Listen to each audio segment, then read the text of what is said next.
Good morning, friends. In the series on the income tax cases, today we will discuss a very important case on section 41 subsection 1, which talks about the cessation of liability. The title of the case is Deputy Commissioner of Income Tax versus Shanti Super Buildcon, and this case has been reported in 107 ITR Tribunal at page number 88. The date of the judgment is 22nd February 2023, and this case relates to the assessment year 13-14 and 14-15.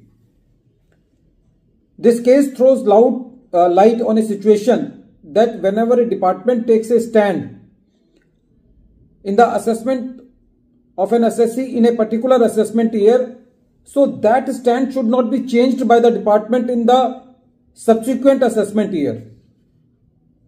Meaning thereby that consistency has a very big role in assessment proceedings, although it is also true that the principle of res judicata is not applicable to the income tax proceedings. But it doesn't mean that the principle of consistency does not have any place in income tax proceedings. In the present case, in the previous assessment year, when the purchases were examined by the assessing officer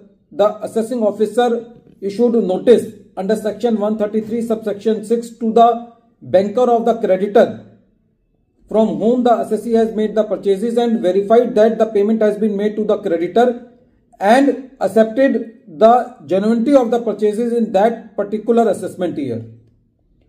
But when in the present assessment year the assessment proceedings were going on and that creditor were outstanding in the balance sheet of the assessee, the assessing officer made inquiry again for that creditor, and that creditor in that proceedings of inquiry denied the particular transactions with the assessee.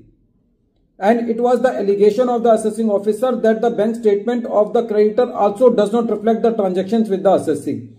So on this ground, the learned assessing officer made addition under section 41 subsection 1 for the cessation of liability for this creditor by saying that these creditors are not genuine. When the assessee moved to the CIT appeal looked into the matter and upheld the decision in favor of the assessee by saying that once the department has checked the genuineness of the transaction in a particular year and has not raised any question on that, so on the same facts and circumstances, that stand should not be changed in the next year. When the matter came to the ITAT, obviously the department went to the ITAT.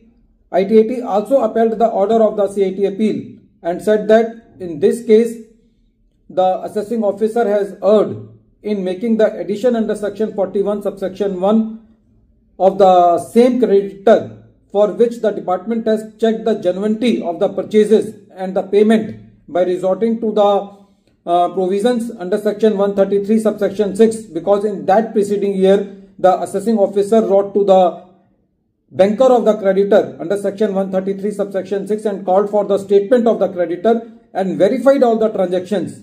So just because that creditor in the present assessment year has denied the transactions with the assessee, the addition under section 41 subsection 1 cannot be made for the assessee.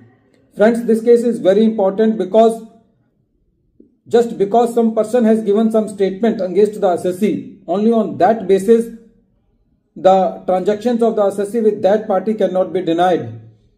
So the analysis of this case is very important. I also request you, whenever you rely on any judgment on which we make the video, then before relying on that judgment, you just read the whole case law, because when we read the whole case law, we know better the facts of the case and we can correlate the facts of the case discussed in this video and the facts of the case of the assessee for which we are preparing our matter. At the end of this video, once again I am repeating the name of the case. The name of the case is Deputy Commissioner of Income Tax versus Shanti Super Buildcon. The case has been reported in 107 ITR Tribunal at page number 88. The date of the judgment is 22nd February 2023. Thank you, friends.